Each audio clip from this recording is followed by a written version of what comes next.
Welcome to Drive the Daf. Clear, structured explanation of the daily daf in 20 minutes. You can even follow in the car. Taanis Daf Daled. It begins with Agadata, a number of statements about Talmidei Chachamim and their midos and to what they are compared. This will take us about halfway through the daf, when the Gemara will refer back to the Mishnah and discuss the time we begin saying Masha Baruch Amar Geshem. And when we end, the Gemara will also talk about V'sein Talim Marta Lavracha, when we begin and end saying that. The Gemara will try to give a psak, halacha l'maisa, what we do. The Gemara will have a contradictory psak, and the Gemara will try to resolve those issues in a number of ways. So, the Gemara is beginning of the daf. Rava says that a young Talmid Chacham, a tzura mirabanan, is like a seed in the ground, and once it begins to sprout, it grows and grows and grows. As she explains, it means once he begins to become known for his chachma, then he becomes more and more famous at an exponential rate. Next, Rava says a young Talmid Chacham who is upset, it is the Torah that he is upset about. He is rischa d'oraisa. He is excited by his learning. You should be down on the kav schos that he's not angry. So if you see him in a flushed state, he's excited. He's into his learning. It's not that he's angry at someone individually. Where do you see that? So the Gemara brings a pasuk to support that. My word is like fire; it makes people heated, like fire. Says the Gemara further. Rashi says that a Talmid Chacham is supposed to be tough like iron. Any Talmid Chacham that's not tough like iron is not a Talmid Chacham. The Gemara quotes two psukim to support this. Rashi says Kepatish Yifoitzeis Sela, that Torah is meant to be like a hammer that smashes rock. That's the same pasuk as before. Second pasuk, the Gemara says, is Rabbi Abba brings Eretz Avaneha Barzel, a land whose stones are iron. Says the Gemara, don't read Avaneha, but read Boineha, those who build it, meaning those who build the Torah are like Barzel. Says Ravina, a person should be aware, though, that he should speak softly and gently, even though he has this midah of being tough and strong and fiery. He should still speak softly and gently, like the Torah says, "V'haser kas milabecha." You're supposed to remove anger from your heart that is in Koheles. There are three people who asked improperly. They requested something, or they made a statement, and they asked for something, and if they would have gotten what they wanted, it could have really been a problem, could have messed them up. They did not specify everything they needed. Now, for two of those three, it worked out. For the third one, it did not work out. Now, the Gemara is bringing this here because then we're going to say that the Klal Yisrael asked, and that's going to be talking about rain, and rain has been the topic we've been discussing for the past two daf. So the three people who asked improperly, without specifying, so the Gemara says they were Eliezer, Eved Avram, when he went to look for a wife for Yitzchak. They were Shaul, when he asked for somebody to kill Goliath. And they were Yiftach, when he said he's going to bring as a carbon the first thing that leaves his house as a celebration for him being successful in war, as a thank you to HaKadosh Baruch Hu, he'll bring it as a carbon. So, Gemara brings the psukim. Eliezer Eved Avram said, the girl who I say, give me some water and I'll drink, and she'll pour for me and for my camels, she is the wife for Yitzchak. Now, what if she would have been a proper wife? So what if she would have been lame or blind? Still, he didn't make any conditions, and he could have found out about that later, and it would have been a problem. But he was answered anyway. Hashem answered him and sent him Rivka. Now, Shaul said that the one who kills Goliath, I'll make him rich, and I will give him my daughter as a wife, and I could have ended up with a mamzer, it could have ended up with an Eved. But he was answered correctly, and ended up with none other than David. Yiftach, though, he said the first thing that comes out of the doors of my house, I'll bring as a carbon. It could have been a davar tameh, it could have been a pig or a dog or something. Oh, he ended up with something even worse. He ended up with his own daughter who came out of his house, and he was then obligated to bring her as a carbon unless he would have been matir neder. He should have been matir neder. The Gemara says he should have gone to Pinchas, who was Talmid Chacham, there to be matir neder, but he didn't want to go to Pinchas, and Pinchas didn't want to go to him, and both of them are taken to task for doing this wrong thing. The pasuk describes it by saying, "Hatzari ein begilad and reifa ein sham." Is there no tzari? Is there no sweet spices in Gilad, or reifa? Is there no healer there that you could go to solve your problem? They're referring to the Talmid Chacham Pinchas, who could have been matir his neder. Now, on the topic of bringing children as karbanos, the Gemara says that Hashem says in Yirmiyahu, he says, "Asher loy tzivisi v'loy dibarti v'loy also al libi." I never commanded such a thing, I never said such a thing, and it never went up in my heart even altogether. These three things refer to three situations in which child sacrifices are mentioned in Tanakh. All of them, Hashem is saying, I did not want such a thing. So one is Mesha, the king of Moav. He was a goy, but he brought his own son as a carbon, the one who was next in line for the throne. Like it says, and on that Hashem says, V'loi dibarti. That's the V'loi dibarti. It's different. Gersa, that's the V'loi tzivisi, but V'loi dibarti, I didn't even speak to him. He didn't have nevuah, he's not from Makai, so I didn't speak to him at all.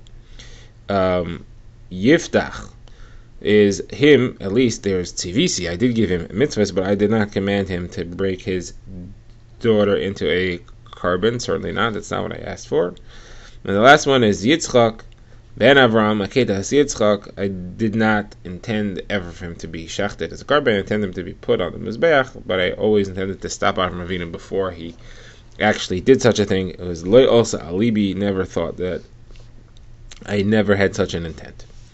Alright, now the Gemara brings the reason we introduced this topic. So Rav Baruch says, Knesset Yisrael, Klal Yisrael also asked them properly, and Kadosh Baruch Hu answered them properly. Where do you see that? So the Gemara quotes the Psukim. The first one was, V'neidav v'nirdav l'das as Hashem k'shachar nochoy moitzoy v'yovek hageshem lanu kamalkos yero aretz. And Hosea Kaisel is asking, we should know Hashem like the rain. So Hashem said, rain is not always good. Rain is sometimes good and sometimes bad. So you didn't ask properly, but I'm going to answer you properly anyway. And he answered that, no, I'm going to be not like the rain, I'm going to be like the dew. Dew is always good. And he answered, so he was like dew, and that was always good. Now, another place you see the same thing. Another question they asked which wasn't proper is they said,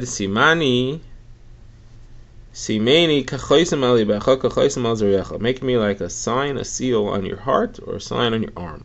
So that's not good because those are covered. The arm and the heart are often covered. Sometimes it's revealed, but it's often covered up and then you can't see it. So Hashem said, no, I'm going to make like on my hand. My hand is always exposed. Like he said, Hein al kapayim chukoi secha chaymasayach negli tamid, and that's in Yeshaya. Okay, that concludes the Agadata. So now the Gemara goes to the line in the Mishnah. We've seen in our Mishnah, seen the machlokes between Rabbi Eliezer and Rabbi Shua when you begin saying Mashiach Morning Hashem, and then the Mishnah had thrown in the line that you only ask for rain close to the time when rain is supposed to come. You don't ask for rain in the wrong time. So what does it mean you don't ask for rain in the wrong time? What do we mean when we say asking for rain? We mean we actually asking for rain? Saying Talamata L'Vrach Hashem, please give us rain? If that's what we mean, so then the Rabbi Eliezer and Rabbi Shua both agree to that. You don't ask for rain over Sukkot because you don't want it to rain on Sukkot. So if you take this Mishnah literally, it fits with everybody. On the other hand, if you understand that Shaylin means mentioning rain, when we say asking for rain, we don't really mean asking for rain. We only mean mentioning for rain. Then the Mishnah is ruling in accordance with Rabbi Yeshua. Rabbi Yeshua is the one who said you don't mention, you don't even say Masha Ruch Marda Geshem on Sukkot altogether because you don't mention rain at a time when you're not supposed to be having rain because you don't want it to rain on Sukkot. So the Gemara considers both options. The Gemara first wants to say that it only refers to Rabbi Yeshua. Rabbi Eliezer would say, no, you do mention rain on Sukkot, you don't ask. And the Gemara says, no, maybe it really literally means asking. You don't ask for rain at all. Okay, now the Gemara wants to analyze the opinion of Rabbi Yehuda. Rabbi Yehuda had said, you start asking for rain at Musaf on Shmini Atzeres. Not Chakras, but Musaf on Shmini Atzeres. And you stop asking for, well, not asking, but you start mentioning rain. You start saying, Masha Baruch Hu Geshem, but Musaf on Shmini Atzeres. And you stop on Chakras of Pesach, first day of Pesach is the last time. Musaf starts the time when you don't mention Masha Baruch Hu Geshem anymore. So the Gemara says there's a contradiction as to this statement that Rabbi Yehuda has said, because we have a different brisa where Rabbi Yehuda says, how long do you say Shoyalin Esek Shamim? How long do you ask for rain? So Rabbi Yehuda says, Ad Sheyavar HaPesach. And this brisa, Rabbi Yehuda says, until Pesach is over, till Ad Sheyavar HaPesach. That's not like it says in our Mishnah that you ask until Shachris of the first day of Pesach. Now, the Mishnah says another opinion there, and that's Rabbi Meir, who says that until the end of the entire month of Nisan. But we have a contradiction. Rabbi Yehuda, when do you stop saying Masha Baruch Hu Geshem? Our Mishnah says the last time you'll say it will be Shachas on the first day of Pesach, and the Mishnah and the Brisa we quote here says that you say it the entire Pesach until Pesach's over. So Gemara offers a couple of attempts at an answer here. So Gemara first has Rav Chisda. Rav Chisda says this is talking about asking. It's talking about V'sein Tal Mato Levrocha. It's not talking about Masha Baruch Hu Geshem.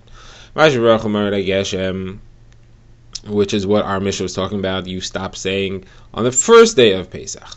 V'sein Tal Mato Levrocha, you keep saying until the end of Pesach. Now, V'sein Tal Mato Levrocha is only on a weekday Shemoneh Esrei. It does not appear in the Yom Tov Shemoneh Esrei at all. It's in the bracha of Baruch Aleinu, which we don't say on the Yom Tov. So it would only be relevant for the Chol Hamoed days of Pesach when we say a weekday Shemoneh Esrei, and we could therefore say V'sein Tal Mato Levracha. So anyway, so that's Rav Chisda's approach. So the Gemara says that Ula was not happy with that answer. He said it's it's like vinegar to the teeth and smoke to the eyes. It's a repulsive answer. And the simple reason is that why would you keep saying V'sein Tal Mato Levracha after you've stopped saying Masha Baruch Hu Geshem? If you don't want rain to such an extent you're not even going to mention it, how could you keep asking it? I mean, think about when we start saying rain. So we start saying Masha Baruch Hu Geshem long before we start saying V'sein Tal Mato Levracha. We start praising HaKadosh Baruch Hu for the rain long before we start asking for the rain. So how could you say that at the other end you'll continue asking long after you've stopped mentioning it? That doesn't make sense. So Ula therefore says a different answer. Ula says it's just a machlekes tanaim. There's two different versions as to what Rav Yehuda said. One said that he stops. One said that he said you stop on the first day of Pesach, and one said that he holds you continue until after Pesach. The Gemara has two more attempts to try to fit in Rav Yehuda of our Mishnah and Rav Yehuda of the Brisa. And the Gemara wants to say, maybe when it says Ad Sheyavar HaPesach, which we translated as until Pesach's over, maybe it's not what it means. So the Gemara's first approach is Ad Sheyavar HaPesach, maybe that means until the Chazan of Shachar on Pesach goes down. Once he finishes, so that's called the Yavar HaPesach, the Yavar, the Chazan of Shachar on Pesach, that's Yavar.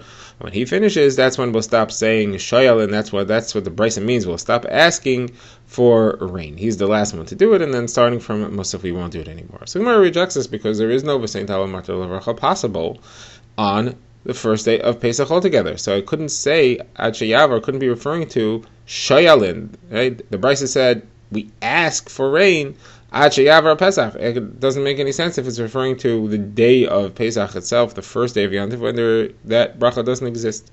So one wants to try to save this pshat. The Gemara says maybe it means it's not that the Chazan asks for rain, it's the Meturgaman. The one who gives the drasha in shul, he should mention a request for rain in his drasha. The Gemara says, well, why would he do that?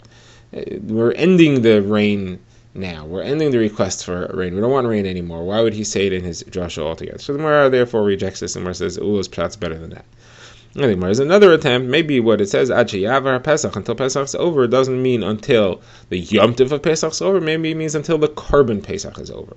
Korban Pesach is brought on Erev Pesach. That's a time of weekday Shemoneh Esrei, right?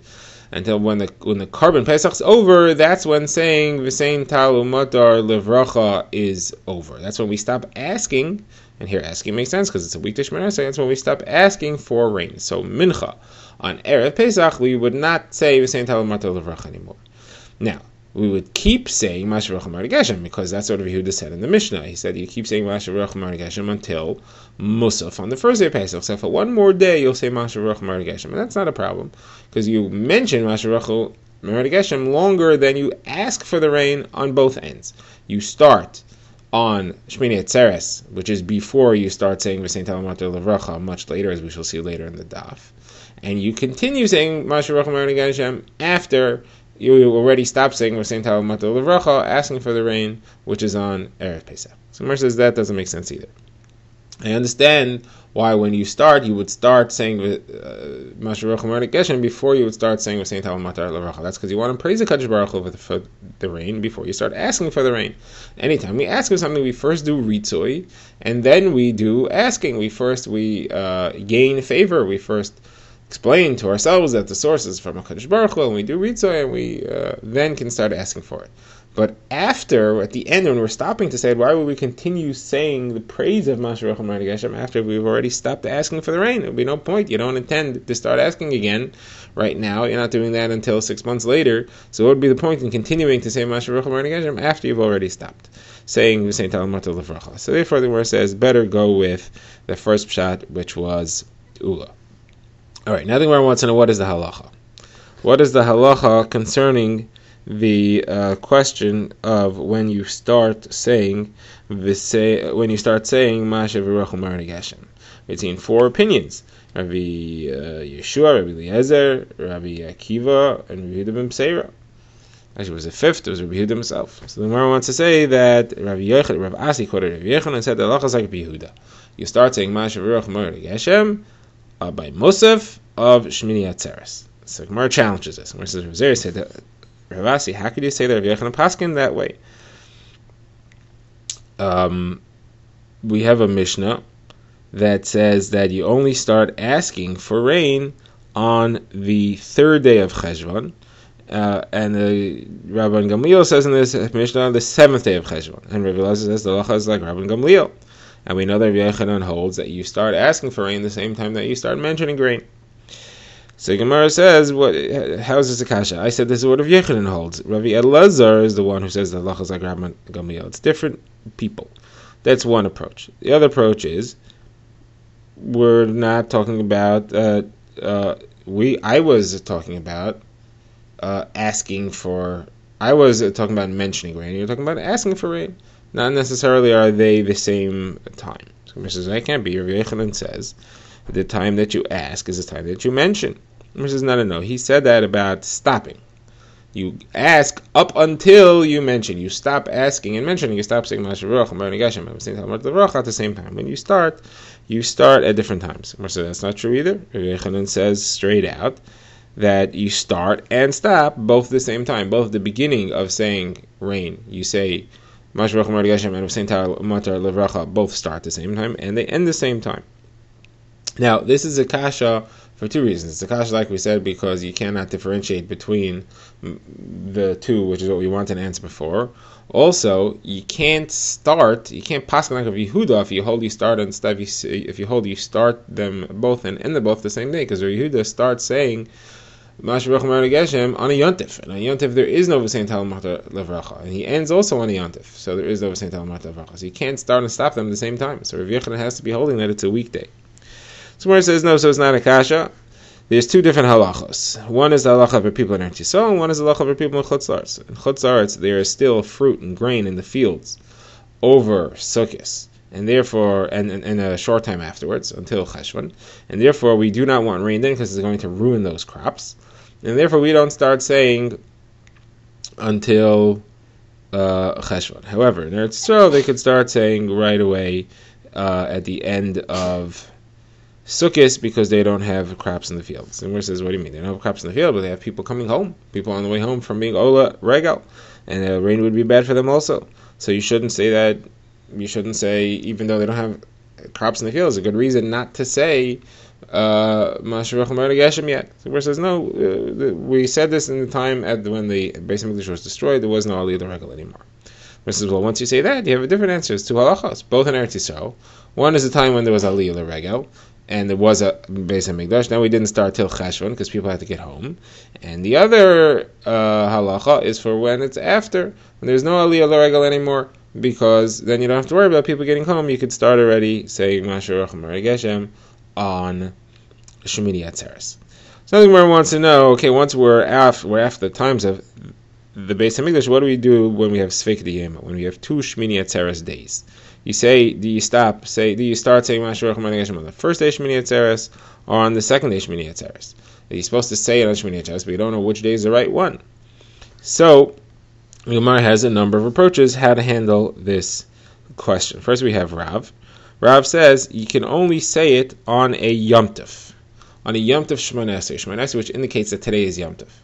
So if you're saying Musaf, so Musaf you only say on Yom Tov. So Musaf is indicating that you're standing in a Yom Tov day. If it's Musaf, then if you're davening Musaf, while you're davening Musaf, you must be holding that today is Yom Tov. If so, it's Shmini Atzeres. You should start saying Mashiach Mer Geshem. So therefore, Musaf the first day and Musaf the second day, you'll say Mashiach Mer Geshem. However, between the two, you won't, because that could be a weekday Shemana Esrei. That could be wrong. So you'll say as follows. You'll first say Mashiach Mer Geshem at Musaf on the first day Shmini Atzeres. Then Mincha, that's afterwards. Ma'ariv, it's afterwards, and Shachris, you won't. You'll leave out Mashiach Mer Geshem, and then the next Musaf, you'll say Mashiach Mer Geshem again, and then you'll start for sure, you'll continue straight through. So Shmuel said, how could you turn the first day of Shmini Atzeres into Yom Chol? Once you already said Musaf, and you already said Mashiach Mer Geshem, you're assuming that today's Yom Tov. You can't start in the Mincha that follows, you can't go ahead and now go back to saying it as if it wasn't Shmini Atzeres and go back to not saying Mashiach Mer Geshem. So he says that Mincha you're also going to say Mashiach Mer Geshem. Once you said by Musaf Mashiach Mer Geshem, that whole day you'll say Mashiach Mer Geshem. However, the next day, the Ma'ariv that follows and the Shachris that follows, you won't say Mashiach Mer Geshem because maybe that day is really the day of Shmini Atzeres. You're not supposed to start until Musaf. And the previous day was not Shmini Atzeres. It was a mistake. It was really the seventh day of Sukkot. So that's Shmuel's approach. Now, Rava says, no, you're not going to do any of this. Once you start saying Mashiach Mer Geshem and continue, you're not going to stop. You go straight through, so you'll start on the first day of Shmini Atzeres, you'll assume that that's correct, and you go straight through. Rav Sheshes says the same thing. Once you start, you don't stop. The Gemara says Rav also changed his position, and Rav Hananel quotes Rav, who says that what you do is you count 21 days from Rosh Hashanah, and that's when you start saying Mashiach Mer Geshem, just like we count 10 days from Rosh Hashanah to Yom Kippur, and that's how we know Yom Kippur is. We count 21 days from Rosh Hashanah until Shmini Atzeres. That's the day we assume is the right Shmini Atzeres, and that's when we start saying Mashiach Mer Geshem, and once we start, we do not stop. Drive the Daf is a project of the Grand Woodlands Shul and is presented by Rabbi Yitzchak Landa. Find us on YouTube or subscribe to daily emails by emailing drivethedaf@gmail.com.